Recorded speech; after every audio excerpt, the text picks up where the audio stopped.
Class sixth history chapter number 3 आरंभिक नगर। इस chapter में हम लोग सिर्फ नगरों के बारे में जानेंगे कि उस ज़माने का नगर यानी कि नगर की शुरुआत किस तरह से हुई, नगर की क्या विशेषता हुआ करती थी। इसमें हड़प्पा का नाम आएगा, वहाँ के भवन किस तरह के हुआ करते थे, नगर के लोगों का जीवन कैसा था। हर चैप्टर का रीडिंग बहुत ज़्यादा इम्पॉर्टेंट है।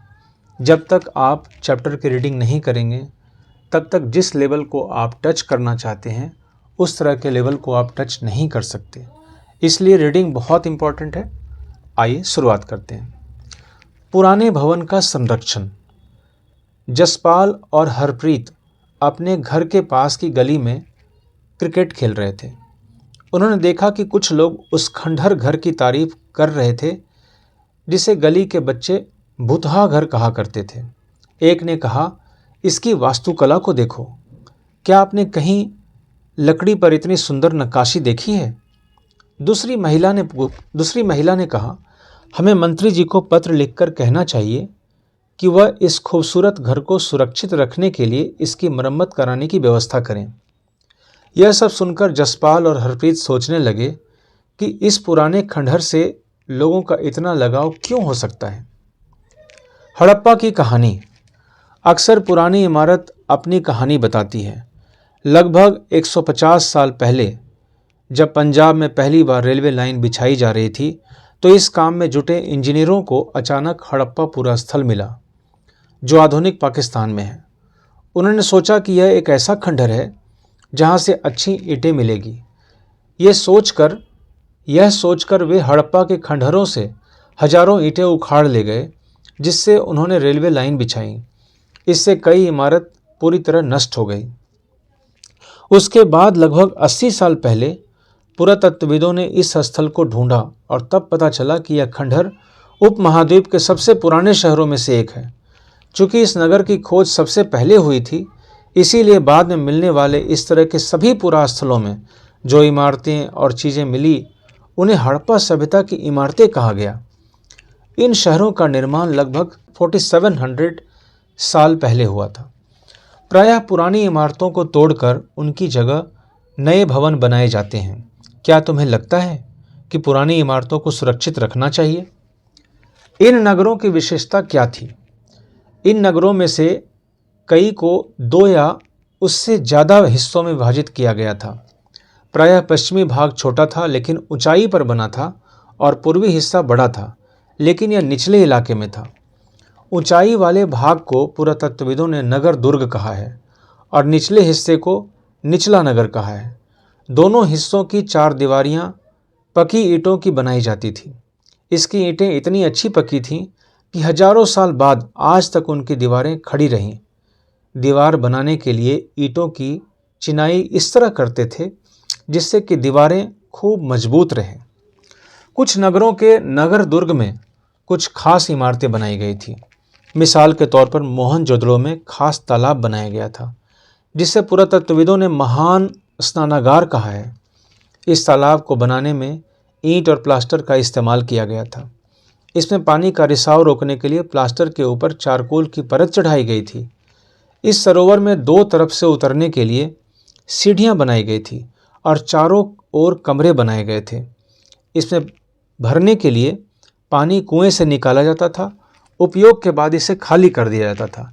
शायद यहाँ विशिष्ट नागरिक विशेष अवसरों पर स्नान किया करते थे। कालीबंगा और लोथल जैसे अन्य नगरों में अग्निकुंड मिले हैं जहाँ संभवतः यज्ञ किए जाते होंगे। हड़प्पा, मोहनजोदड़ो और लोथल जैसे कुछ नगरों में बड़े बड़े भंडार गृह मिले हैं। ये नगर आधुनिक पाकिस्तान के पंजाब और सिंध प्रांतों, भारत के गुजरात, राजस्थान, हरियाणा और पंजाब प्रांतों में मिले हैं। इन सभी स्थलों से पुरातत्वविदों को अनोखी वस्तुएं मिली हैं, जैसे मिट्टी के लाल बर्तन जिन पर काले रंग के चित्र बने थे, पत्थर के बाट, मोहरें, मनके, तांबे के उपकरण और पत्थर के लंबे ब्लेड आदि।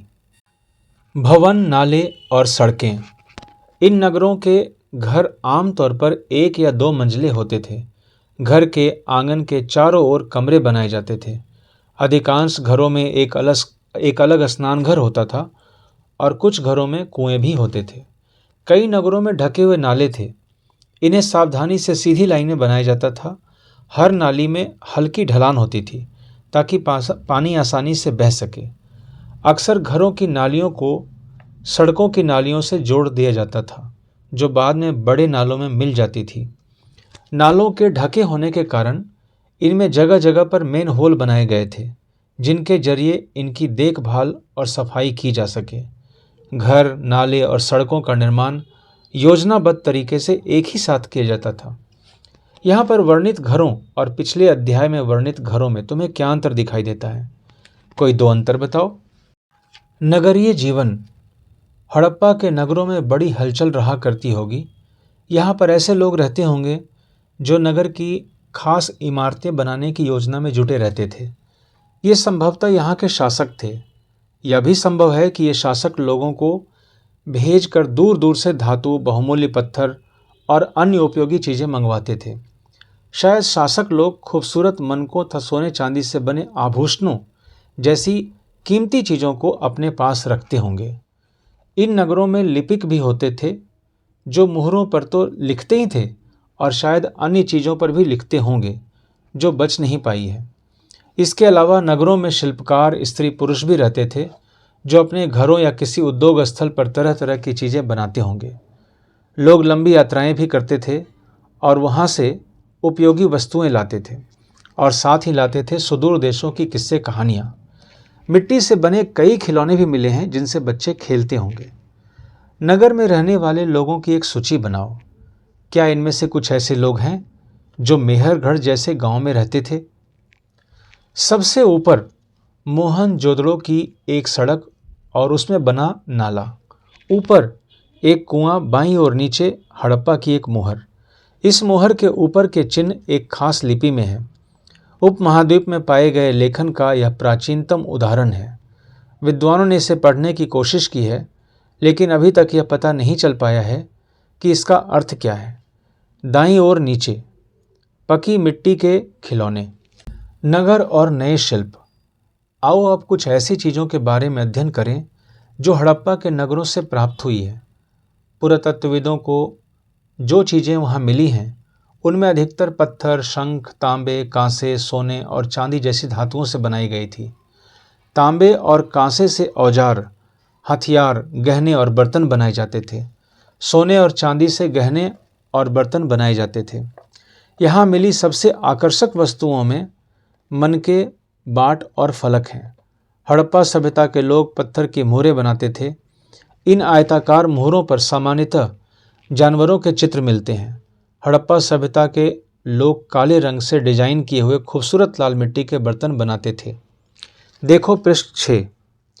अध्याय 2 में तुमने जिन गांवों के बारे में पढ़ा, क्या वहां भी धातु का उपयोग होता था?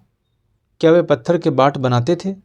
संभवतः 7000 साल पहले मेहरगढ़ में कपास की खेती होती थी। मोहनजोदड़ो से कपड़े के टुकड़ों के अवशेष, चांदी के एक फूलदान के ढक्कन तथा कुछ अन्य तांबे की वस्तुओं से चिपके हुए मिले हैं। पकी मिट्टी तथा फ्रेंस से बनी तकलियां सूत कताई का संकेत देती है। इनमें से अधिकांश वस्तुओं का निर्माण विशेषज्ञों ने किया था। विशेषज्ञ उसे कहते हैं जो किसी खास चीज को बनाने के लिए खास प्रशिक्षण लेता है, जैसे पत्थर तराशना, मनके चमकाना या फिर मुहरों पर पच्चीकारी करना आदि।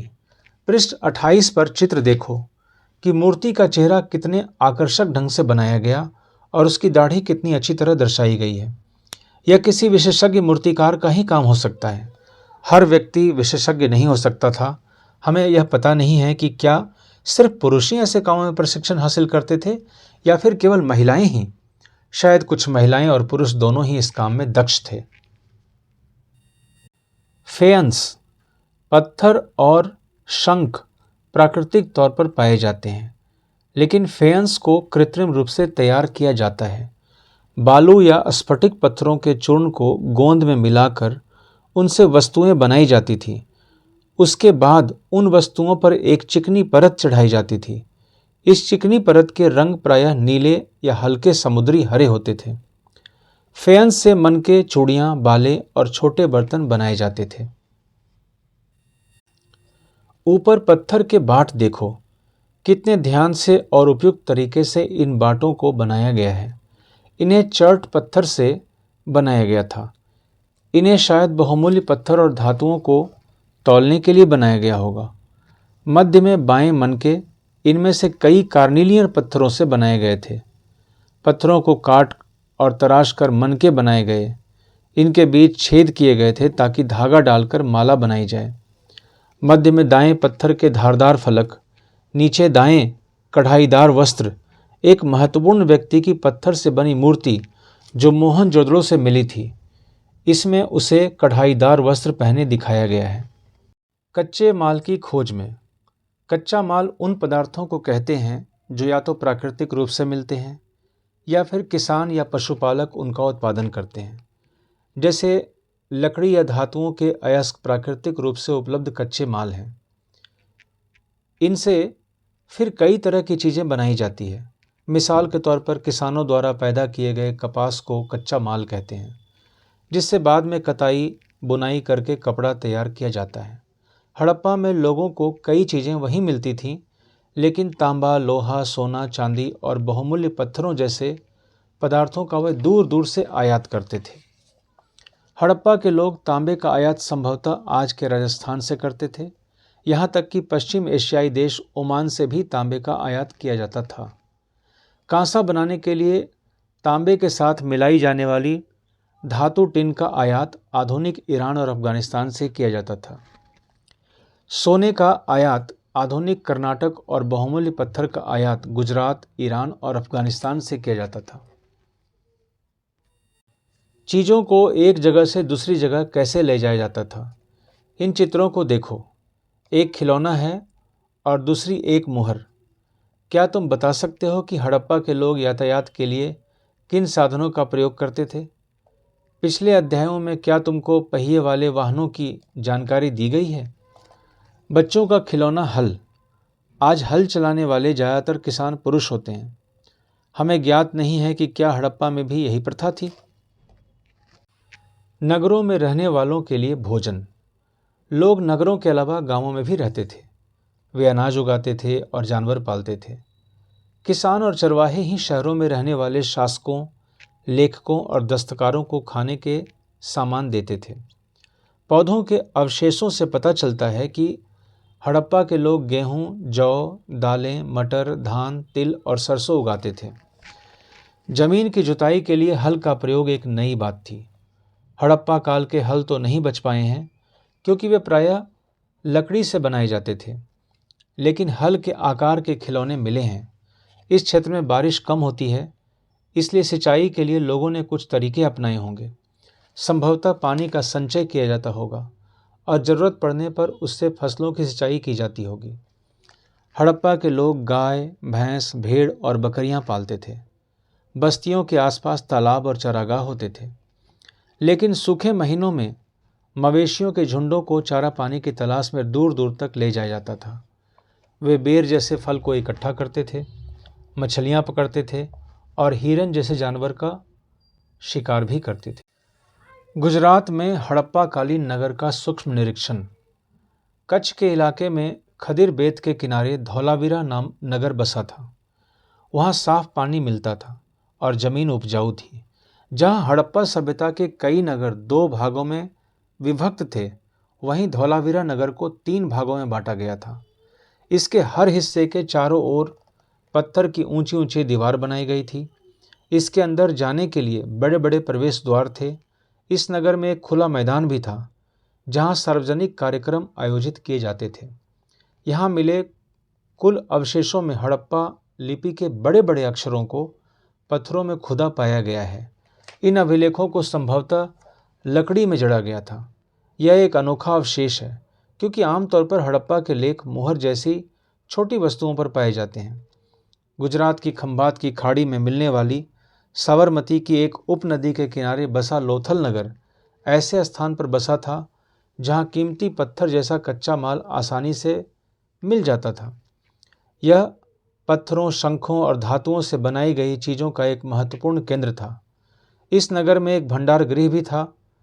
इस भंडार गृह से कई मुहरें और मुद्रांकन या मुहरबंदी गीली मिट्टी पर दबाने से बनी उनकी छाप मिले हैं। यहाँ पर एक इमारत मिली है जहाँ संभवतः मनके बनाने का काम होता था। पत्थर के टुकड़े, अधबने मनके बनाने वाले उपकरण और तैयार मनके भी यहाँ मिले हैं। लोथल का बंदरगाह। यह बड़ा तालाब लोथल का बंदरगाह रहा होगा, जहाँ समुद्र के रास्ते आने वाली नावें रुकती थीं। संभवतः यहाँ पर माल चढ़ाया उतारा जाता होगा। मुद्रा, मुहर और मुद्रांकन या मुहरबंदी।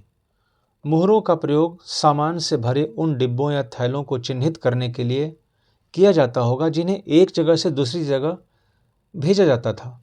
थैले को बंद करने के बाद उनके मुहानों पर गीली मिट्टी पोत कर उन पर मुहर लगाई जाती थी। मुहर की छाप को मुहरबंदी कहते हैं। अगर यह छाप टूटी हुई नहीं होती थी तो यह साबित हो जाता था कि सामान के साथ छेड़छाड़ नहीं हुई है। आज भी मुहर का प्रयोग होता है। पता लगाओ कि मुहरों का उपयोग किस लिए किया जाता है। सभ्यता के अंत का रहस्य। लगभग 3900 साल पहले एक बड़ा बदलाव देखने को मिलता है। अचानक लोगों ने इन नगरों को छोड़ दिया। लेखन, मुहर और बाटों का प्रयोग बंद हो गया। दूर दूर से कच्चे माल का आयात काफ़ी कम हो गया। मोहनजोदड़ो में सड़कों पर कचरे के ढेर बनने लगे। जल निकास प्रणाली नष्ट हो गई और सड़कों पर ही झुग्गीनुमा घर बनाए जाने लगे। यह सब क्यों हुआ, कुछ पता नहीं। कुछ विद्वानों का कहना है कि नदियाँ सूख गई थीं, अन्य का कहना है कि जंगलों का विनाश हो गया था। इसका कारण ये हो सकता है कि ईंटें पकाने के लिए ईंधन की जरूरत पड़ती थी। इसके अलावा मवेशियों के बड़े बड़े झुंडों से चारागाह और घास वाले मैदान समाप्त हो गए होंगे। कुछ इलाकों में बाढ़ आ गई, लेकिन इन कारणों से यह स्पष्ट नहीं हो पाता है कि सभी नगरों का अंत कैसे हो गया, क्योंकि बाढ़ और नदियों के सूखने का असर कुछ ही इलाकों में हुआ होगा। ऐसा लगता है कि शासकों का नियंत्रण समाप्त हो गया। जो भी हुआ, परिवर्तन का असर बिल्कुल साफ दिखाई देता है। आधुनिक पाकिस्तान के सिंध और पंजाब की बस्तियां उजड़ गई थी। कई लोग पूर्व और दक्षिण के इलाकों में नई और छोटी बस्तियों में जाकर बस गए। इसके लगभग 1400 साल बाद नए नगरों का विकास हुआ। इनके बारे में तुम अध्याय 5 और 8 में पढ़ोगे। अन्यत्र। अपने एटलस में मिस्र ढूंढो। नील नदी के आसपास वाले इलाकों को छोड़कर मिस्र का अधिकांश भाग रेगिस्तान है। लगभग 5000 साल पहले मिस्र में शासन करने वाले राजाओं ने सोना, चांदी, हाथी दांत, लकड़ी और हीरे जवाहरात लाने के लिए अपनी सेनाएं दूर दूर तक भेजी। इन्होंने बड़े बड़े मकबरे बनवाए जिन्हें पिरामिड के नाम से जाना जाता है। राजाओं के मरने पर उनके शवों को इन्हीं पिरामिडों में दफनाकर सुरक्षित रखा जाता था। इन शवों को ममी कहा जाता है। उनके शवों के साथ और भी अनेक चीज़ें दफनाई जाती थीं। इनमें खाद्यान्न, पेय वस्त्र, गहने, बर्तन, वाद्य यंत्र, हथियार और जानवर शामिल हैं। कभी कभी शव के साथ उनके सेवक और सेविकाओं को भी दफना दिया जाता था। दुनिया के इतिहास में शवों को दफनाने की परंपरा को देखते हुए मिस्र में सबसे ज़्यादा धन दौलत खर्च किया जाता था। क्या तुम्हें लगता है कि मरने के बाद इन राजाओं को इन चीज़ों की जरूरत पड़ती होगी? उपयोगी शब्द। नगर, नगर दुर्ग, शासक, लिपिक, मुहर, शिल्पकार, धातु, विशेषज्ञ, कच्चा माल, हल, सिंचाई। कुछ महत्वपूर्ण तिथियां। मेहरगढ़ में कपास की खेती लगभग 7000 साल पहले। नगरों का आरंभ लगभग 4700 साल पहले। हड़प्पा के नगरों के अंत की शुरुआत। हड़प्पा के नगरों के अंत की शुरुआत लगभग 3900 साल पहले। अन्य नगरों का विकास लगभग 2500 साल पहले।